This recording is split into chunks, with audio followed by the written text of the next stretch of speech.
चलिए दोस्तों बात करते हैं master in arts English unit 2 and this is from paper 2 fire my witness अग्नि साक्षी। ललितांबिका अनार्थजनम ने ये लिखा है और जिनका जन्म 1909 में हुआ था केरला में, और वो एक मलयालम पोएट और सोशल रिफॉर्मर थी। वो गांधी जी से बड़ी इन्फ्लुएंस थी, इसलिए उन्होंने विमेन के बारे में लिखा है। उन्होंने बहुत सारी शॉर्ट स्टोरीज़ लिखी हैं और 6 कलेक्शंस ऑफ पोएम्स लिखे हैं एंड उन्होंने सिर्फ एक ही नॉवल लिखी है, दैट इज़ अग्नि साक्षी, जिसके बारे में आज हम बात करते हैं। She has written her autobiography है also, so and just because of that she was awarded with Sahitya Akademi award in 1977। फायर आप बोल सकते हो कि ललिता जी की ऑटोबायोग्राफी भी है, क्योंकि वो उस एरिया में रही है, उन्होंने वो सब कुछ फेस किया है, कैसे औरतों को दबाया जाता था, वो सब आपको इस नॉवेल में मिलेगा। ये कहानी है थेथिकुट्टी की, जिसको देविका भी बोल सकते हैं, देवी बहन भी बोल सकते हैं, माताजी भी बोला है नॉवेल के बाद में उनको, और वो बाद में सन्यासी बन गई तो उनका नाम हो गया सुमित्रा नंदम। तो यहाँ पे एक परिवार था मनमपिली इलम, वो बहुत ही ऑर्थोडॉक्स ब्राह्मण फैमिली थी और उसके जितने भी सारे मर्द थे वो सब उन सब रिचुअल्स को फॉलो करते थे और अपना मैक्सिमम टाइम अपने धर्म को देते थे। उनके लिए धर्म सबसे बढ़ के था। इवन वो अपनी एज ए हस्बैंड वो फेल थे, बट वो धर्म को ज़्यादा टाइम देते थे, इतना टाइम वो फैमिली को भी नहीं देते थे, और वो सारी ट्रेडिशनल एवरीडे सारे रिचुअल्स फॉलो करते थे।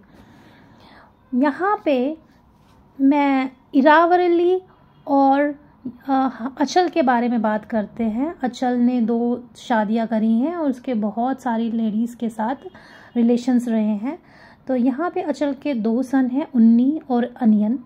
उन्नी बड़ा है, हाँ, और इन कास्ट में ऐसे होता था, अगर आप ब्राह्मण हो, केरला में ब्राह्मण हो, बड़ी कास्ट से बिलोंग करते हो, तो उनका जो बड़ा बेटा होता है वो सेम कास्ट में शादी कर सकता है और वो कई औरतों से संबंध भी रख सकता है और कई शादियां भी कर सकता है। सेम ही अचल ने किया। अचल के एक बेटी भी थी जो शूद्र लोअर कास्ट की विमेन नायर कम्युनिटी से थी, और उसको पहले लक्ष्मी बोलते थे, बाद में उसका नाम चेंज करके थंकम रख दिया। तो Thankam is also playing very important part in this novel. यहाँ पे कहानी शुरू होती है उन्नी से। उन्नी जो बड़ा बेटा था अचल का, वो शादी हो गई उसकी, और उसकी जो वाइफ थी थेथिकुट्टी, वो एक मॉडर्न और प्रोग्रेसिव फैमिली से आई थी, क्योंकि उसका भाई एक सोशल रिफॉर्मर था और also he participated in freedom movement. जबकि उन्नी अपने रिचुअल्स को मानने वाला, अपने धर्म में बिलीव करने वाला और मैक्सिमम टाइम अपने धर्म के रिचुअल्स को फॉलो करने वाला होता था। वो इतना फॉलो करता था कि वो अपनी वाइफ थेथिकुट्टी, जिसको हम देविका भी बोल सकते हैं, उसको बिल्कुल टाइम नहीं देता था। तो वो जो फैमिली थी उन्नी की, वो बहुत ऑर्थोडॉक्स फैमिली थी, और जबकि उसकी वाइफ जो थेथिकुट्टी देविका जो आई थी, वो एक मॉडर्न और प्रोग्रेसिव विचारों वाली आई थी। तो यहाँ पे जब एज हस्बैंड उन्नी फेल हो गया, पूरा दिन अपने रिचुअल्स राइट करता रहता था, वो अपने धर्म की तरफ ज़्यादा डिवोटेड था, मीन्स वो इतना ज़्यादा डिवोटेड था कि वो भूल गया कि वो किसी का हस्बैंड भी है यहाँ पे। तो देविकी अपने हस्बैंड का वेट करती रही कि उसको अपने हस्बैंड से प्यार मिलेगा, पर उन्नी हमेशा अपने धर्म को पहले रखता था और उतना ज़्यादा बिजी हो गया कि उसने कभी देविका को टाइम ही नहीं दिया। यहाँ पे Devika wants love in this novel from her husband. He was not behind lust, but वो माँ बनना चाहती थी। यहाँ पे उसने देखा कि सारी औरतें वो उन विचारों में जकटी हुई हैं और पितृसत्तात्मकता को माने हुए हैं और वो फॉलो करती हैं। वुमेन का कोई राइट नहीं है, वो कुछ नहीं कर सकती हैं, वो घर से बाहर नहीं जा सकती हैं, वो पढ़ नहीं सकती है, घर में अगर कोई किताब रखी है वो उसको भी नहीं पढ़ सकती है। तो यहाँ पे देविका जो थी वो बहुत अपसेट रहने लगी। पर देविका की जो वो उन्हीं की सिस्टर थी, हाफ सिस्टर, शूद्र नायर फैमिली से थी, जो शूद्र माता से थी, थंकम, जिसको लक्ष्मी से कन्वर्ट किया था थंकम में, वो जो थी वो देविका की बहुत ही अच्छी फ्रेंड बन गई। और फ्रेंड भी कैसे बनी, उसको देविका के विचार, प्रोग्रेसिव विचार बहुत अच्छे लगते थे। तो अपने फादर के अगेंस्ट जाके थंकम ने कॉलेज में एडमिशन लिया, और वो जब कॉलेज जाती थी तो वो मैगजीन्स और बुक्स लाती थी देविका के लिए। सॉरी, यहाँ पे मैं करेक्ट करना चाहूँगी, दैट इज़ देवाकी, आप उसको देवी भी बोल सकते हो, पर she was not allowed to read those books and magazines. तो उसको वहाँ पे बहुत ही, वो अपने आप को एक कैदी की तरह मानने लगी। तो तभी उसको पता चला कि उसकी माँ बहुत बीमार है, देवाकी की मदर बहुत बीमार है, और उसी टाइम पे सोशल रिफॉर्मेशन मूवमेंट स्टार्ट हो गया। तो उसकी जो फैमिली थी नंबूदरी देवाकी की, वो बहुत ही परेशान होने लगी कि अब किया जाए, और देवाकी अपनी मदर से मिलना चाहती थी। तो उसका जो भाई था वो उस मूवमेंट में था। फैमिली बहुत खुश नहीं थी, क्योंकि वो भी कहीं ना कहीं अगर ब्राह्मण थे तो उस ऑर्थोडॉक्स सोच से, वो भी, उनकी भी ऑर्थोडॉक्स सोच थी, पर वो इस चीज़ को लाइक नहीं करते थे कि उनका भाई एक सोशल रिफॉर्मर है, और वो पितृसत्तात्मक के अगेंस्ट है, और वो फ्रीडम के लिए लड़ रहा है, क्योंकि कहीं ना कहीं एक प्रोग्रेसिव सोच आ जाती है। यहाँ पे अब देवाकी मिलना चाहती थी अपनी माँ से, क्योंकि उसकी माँ बहुत बीमार थी, पर उसको लेने कौन जाए, भाई तो उसका फ्रीडम मूवमेंट में इन्वॉल्व है। और वहाँ पे देवाकी भी बहुत परेशान हो गई थी, उसको लग रहा था कि वो एक इन इलम फैमिलीज़ के बीच में एक कैदी है। तो उसने क्या किया, अपने ससुराल वालों के अगेंस्ट जाके अपना बैग उठाया, पैक किया, और उसने बोल दिया कि भाई मैं तुम्हारा घर छोड़ के जा रही हूँ हमेशा के लिए, कभी ना वापस आने के लिए। इलम फैमिली जो ऑर्थोडॉक्स थी, जिसको देवाकी की प्रोग्रेसिव सोच पसंद नहीं थी, इन लॉज को, उसके भाई का फ्रीडम मूवमेंट में जाना भी पसंद नहीं था, क्योंकि वो धर्म को पहले मानते थे, देश को बाद में मानते थे। तो उन्होंने उसको जाने दिया, और देवाकी वापस आ गई। देवाकी ने अपने भाई के साथ मूवमेंट ज्वाइन किए, और उसकी जो फ्रेंड थी थंकम, जो कि उसकी उन्हीं की हाफ सिस्टर थी, उसकी भी शादी हो गई, वो नॉर्थ इंडिया में चली गई, और देवाकी ने एज ए सोशल रिफॉर्मेशन काम करना शुरू कर दिया। And she also became a public speaker and almost forgot her husband place. उसके बाद देवाकी ने गांधी जी का फ्रीडम मूवमेंट्स ज्वाइन किए। वो गांधी जी से बहुत इन्फ्लुएंस थी, और जाके वर्धा के एक आश्रम में रहने लगी। वहाँ पे उनको देवाकी बहन के नाम से बुलाया जाता था।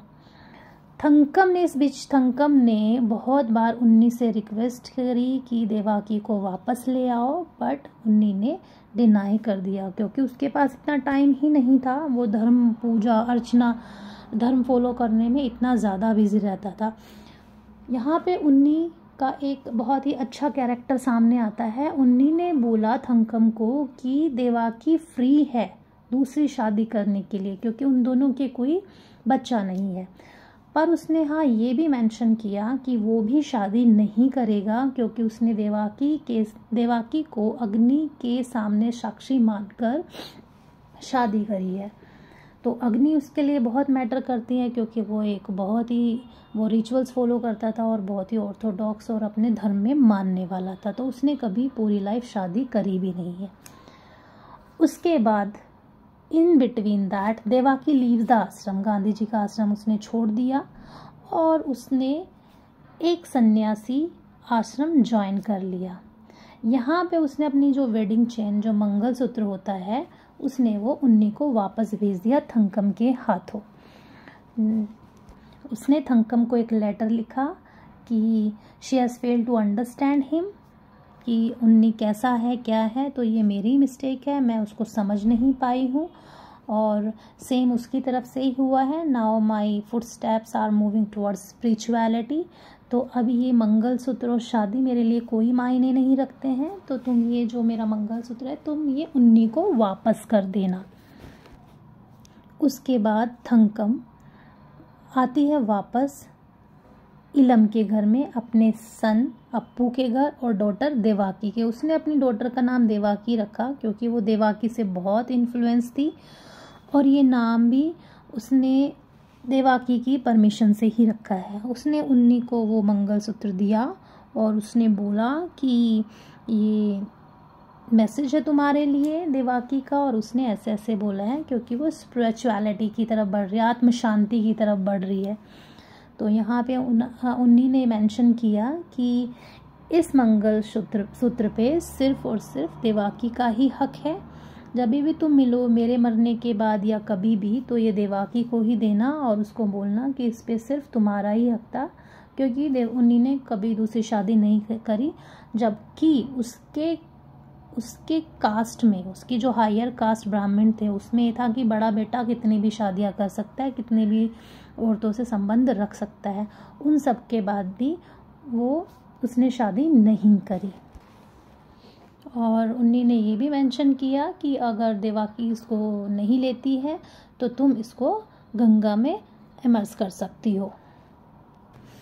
काफ़ी साल हो गए, देवाकी ने गांधी जी का आश्रम भी छोड़ दिया और उन्होंने एक जो सन्यासी आश्रम था वो ज्वाइन किया, और वहाँ पे मुनि एक जो सन्यासिनी थी उनकी शिष्या बन गई, और उनको मुनि ने नाम दिया सुमित्रानंदा। तो वो सुमित्रानंदा नाम की सन्यासी के नाम से वहाँ पे रहने लगी।